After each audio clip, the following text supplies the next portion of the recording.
And we are live. Welcome to the Room Show. I got a special guest, Maria. How you doing? I'm great. How are you? I'm doing good. I appreciate you for coming on the podcast. So, for the people on my platform that don't know, can you tell them like your name, what you do, and how you got started? Yeah, so my name is Maria Sola. I'm an intern at NBC, but I'm also a senior student at CCSU and at Central Connecticut State University, and I do immigration reporting. Fire. That must be complicated. It is pretty complicated. Um, it's one of those things where I've always wanted to do it, and now, the opportunity has risen where I can start a social media presence. I have a blog, I have every social media out there pretty much. And I post a new blog every single week, but I also, I do videos on Instagram, Threads, Blue Sky, X, Facebook, like everything. Fire. Nowadays you have to be on top of that. Yes, you have to be everywhere. I have absolutely everywhere. And doing stuff like that, like media, being a journalist, and you're in college, the schoolwork, the homework, the tests, the quizzes. How do you Yes. balance everything in like your personal life? Well, I was someone who I've always worked 3 jobs, always did 18 credits. So I've always like my schedule has always been jam packed. Because I did that this semester, I get to have a little bit more wiggle room. I'm taking like just your average 14 credits. I have a few classes. I still work 3 jobs, but I block it out. So in the morning is usually like my interview work, eating time. Then I go to class and I'll go to work. And then I'll come out of work and I usually just try and make some time where I can watch a movie or, usually in the mornings I also do my homework or I go to my first job. It depends on the day, but I always try to make sure that I have enough time where I can just sit down, watch TV, really just decompress in my day and just say, okay, this is what I did today and I'm happy with what I did. I did a lot of work and I'm just putting it all out there. I'm either journaling or I'm talking to my partner about it, and I just try to get it all out so that I can, just have that peace of mind and just say, okay, I'm done. Yeah. And you said you do reporting on immigration. What made you wanted to get into that? Well, both of my parents are immigrants, and so it's always been something important to me. It's been something that's affected me no matter what the policy changes, it's affected me. And I know there's so many stories out there. There's both sides. I'm someone who I don't just try to say, here's one side. This is what I'm thinking and you know what I'm thinking. I always try getting both sides so that people can understand the whys and the wheres and the where's this coming from and who's being affected. And I try getting the little stories out there so that people can see those who are just like them. These aren't these huge celebrities and they're not, the people that you're seeing on in the news. And though they are real people, but there are people here who are still scared. And I want to put those stories out and put those resources out so that people can say, okay, I'm not alone.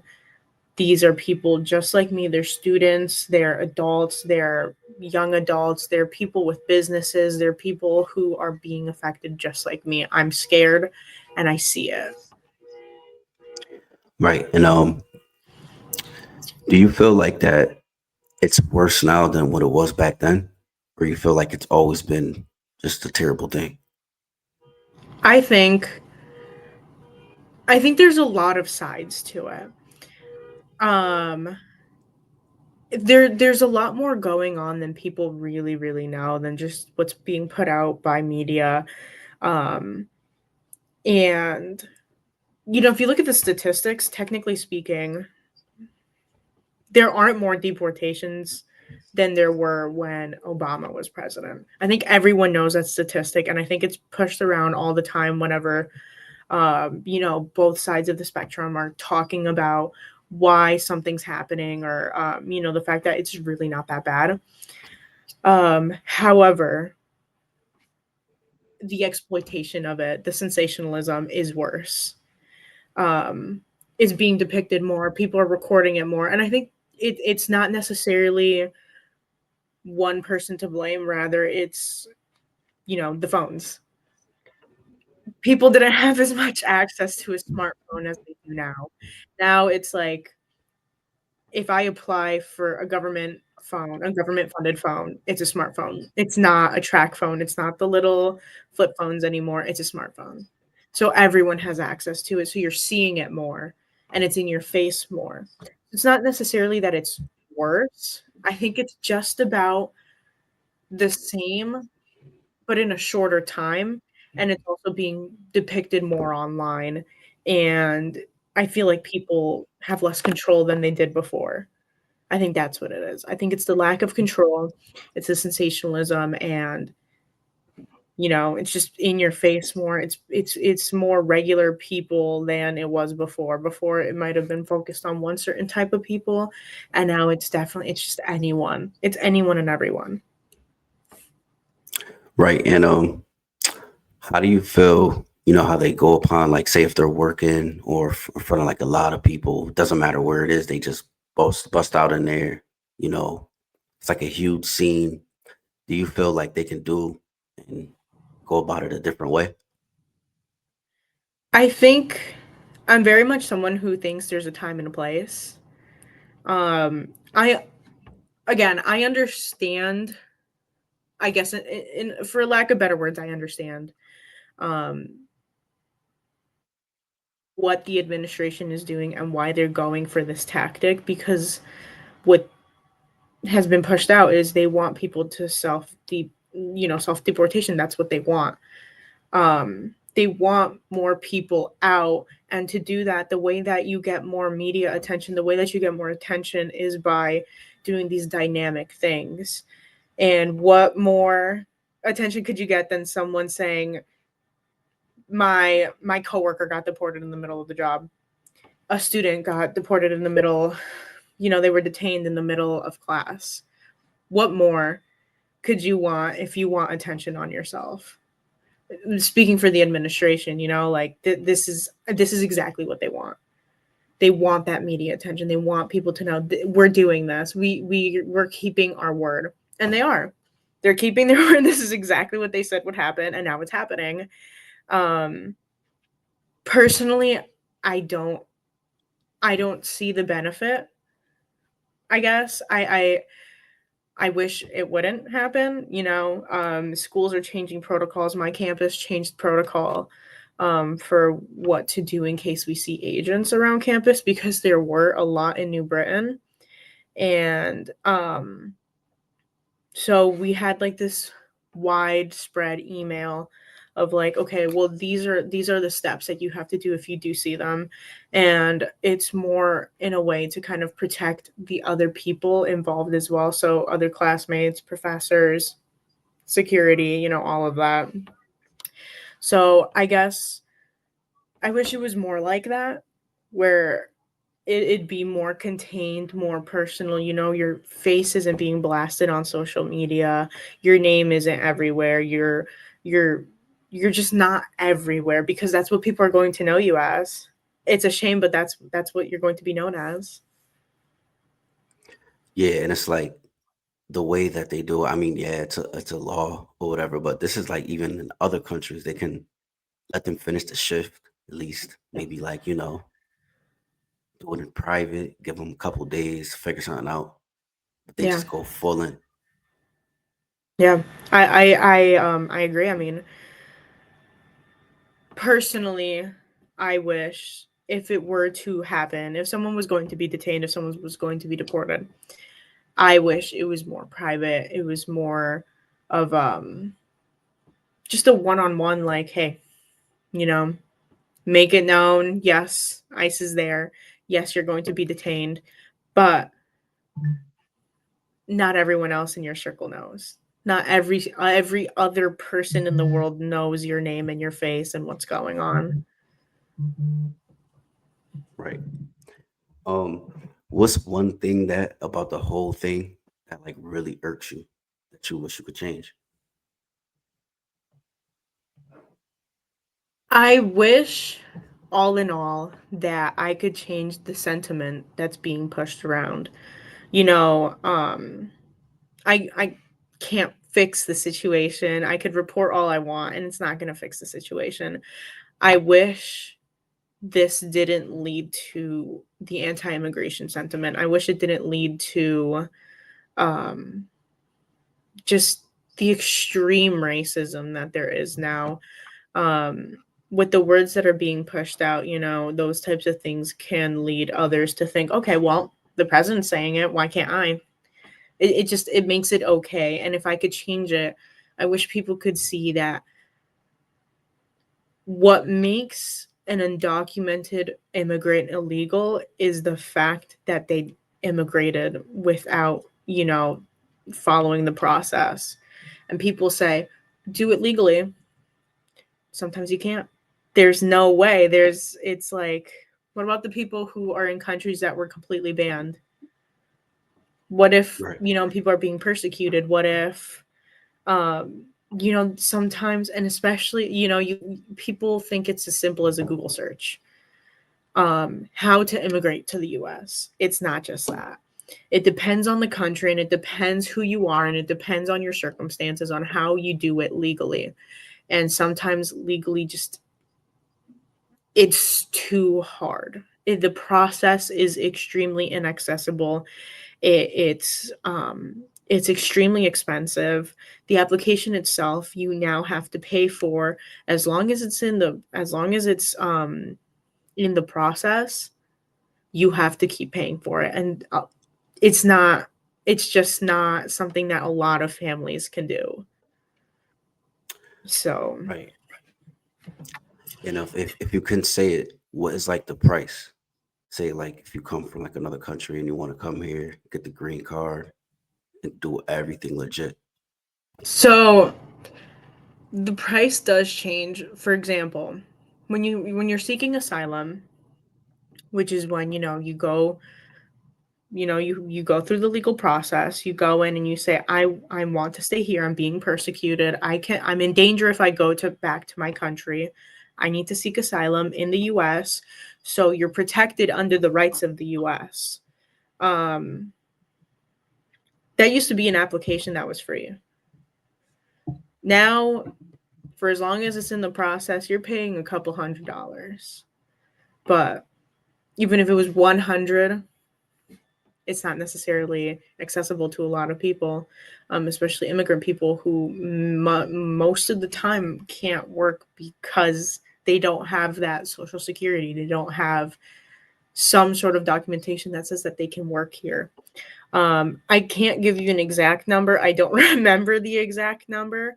Um, but I've done several interviews, and especially I was part of the team that was working on on pushing out these immigration stories at NBC. So we have interviewed a few people that do have to do with that documentation, service. And it's too expensive. It's the same way that the H-1B, wasn't as expensive to hire someone internationally. And now you're paying $100,000 for one person. It's not feasible for a lot of people. Yeah, that's crazy. And you know, you've covered stories about families affected by deportation. What are some of the most powerful or eye-opening experiences you witnessed? Um, it's really hard. Like you said, I've been a part of all of these stories, whether it's for NBC or my own reporting, and I think the most eye opening was we had gone. The investigative team and I went to this Mexican grocery store in Enfield, and it's very very small. I can't it's nowhere near just a normal size like grocery store that you would go to just, on the corner. It's about the size of a corner store, just about. And both of the owners are immigrants from Mexico. They run the stores just by themselves. And they were saying a month ago, and this quote sticks with me so much. They said, a month ago, I would have told you, a few months ago, I would have told you we were perfect. We were making it. We did it. We did the American dream. We're doing great. Now I don't know if we'll last another month. And I think that was so impactful because it's just, as a customer who consumes a lot of international products, I go to these stores that I grew up going to, and when I was younger, you see so many people, and it's hard to walk because it's a store the size of a corner store. And there's so many people looking for the same products that you are, and you're trying to walk through them, you're trying to find your product.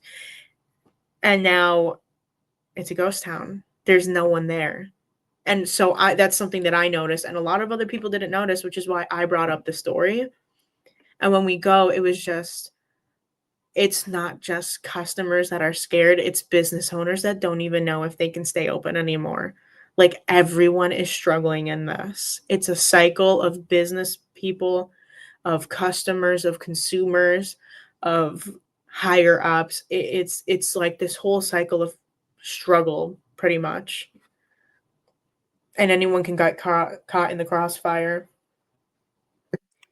A very, very crazy thing. Um, how do you think media coverage shaped the national conversation around immigration? I think I think it's doing a pretty good job at showing people what's going on. I just think there's not enough of the other stories. I feel like you see a lot of, oh, this person was detained. Look at this video that was shared on social media. Look at what's happening. Look at this. Look at this. And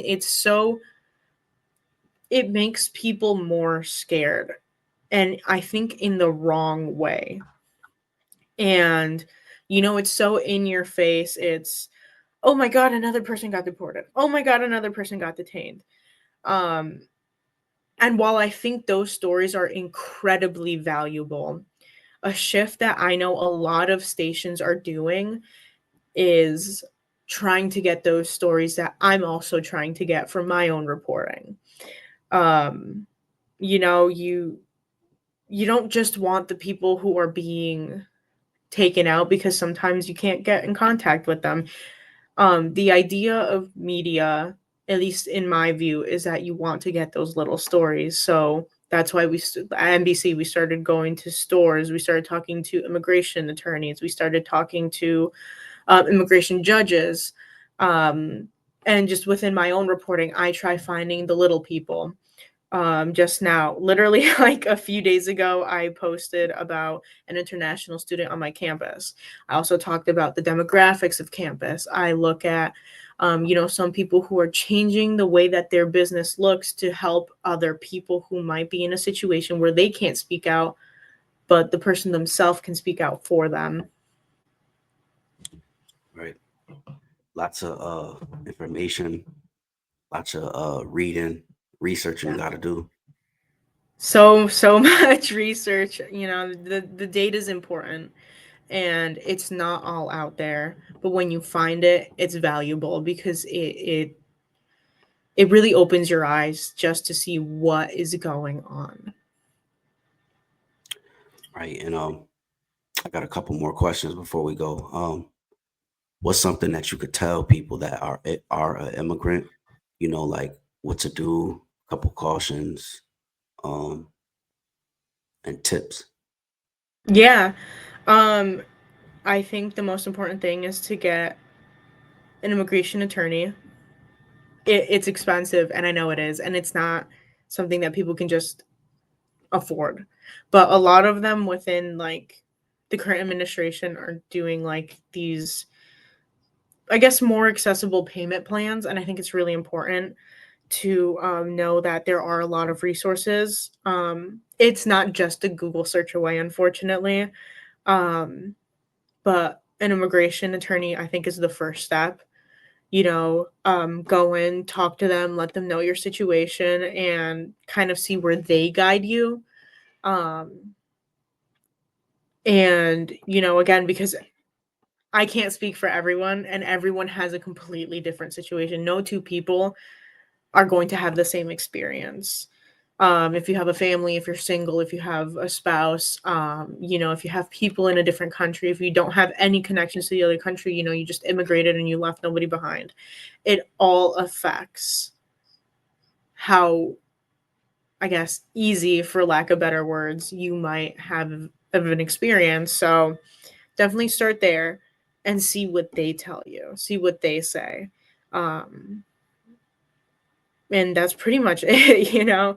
Um, you're gonna want to be good citizens. I know people hear it all the time, just follow the law. But the laws look different for people within the process, people looking to immigrant people. You're going to want to be a lot more safe. Like any other person can cross the street. No one really cares about jaywalking. You're going to want to follow that. You don't Right. want tickets. You don't want anything that could impede you in any way. Most definitely. So before we go, for you, your brand, what you're working on, where you're headed, what's some a couple of new things that your social media fans and your followers can expect to see from you? Yeah, so like I was talking about, I just posted a new story about an international student on campus, and his fears and worries of coming from Chile all the way to Connecticut and studying here, and what it's kind of been like for him. Um I'll be interviewing a woman who is running for Congress. And she's going to talk about her whole experience, having been undocumented, having been an immigrant, and her situation. And there's going to be a lot more, hopefully, data heavy stories where people can find more resources. I will actually be doing a new story about the prices of immigration, kind of. So the application for asylum, the application to emigrate, the um just the overarching price and what that'll look like. I'm looking for more stories like that, and then also looking for more people who can talk to me about their experience and what makes them human. Nice, nice, lots of work to get done. Yes, a lot of work, and I love it. I wouldn't want it any other way. Right, it's like the media stuff's addicting. Oh my god, yes. And it's so accessible with Instagram and your reels and every other social media platform out there. It's just it's in my hands. It's not something where I need to sit down and I have to have a computer. It's something where I can just take out my phone, I can edit it on my phone, and I can post it, and I can write what I want to write. Literally, perfect way to say it Yeah. too. Well, once again, I appreciate you for coming on the podcast. And I appreciate you for inviting me. Thank you so much. Definitely. Have a good one. All You too. Thank you. right. Peace. Bye.